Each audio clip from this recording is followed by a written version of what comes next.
In this video, I'll show you how to fix Uber Eats payment method declined. Now first, go to your Uber Eats account, click to account, and then go to promotions or like go to your wallet.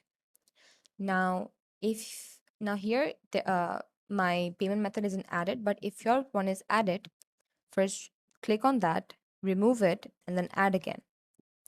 Now, if that doesn't work, try the second fix, which is go to your iPhone store settings, then click onto this thing, then click onto your iPhone storage, then scroll down and then find your app.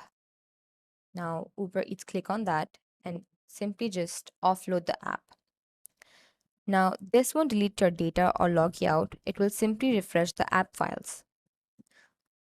Now, once it's offloaded, reinstall it again, and that should fix the issue. If this helped, leave this video a like and subscribe for more quick tutorials.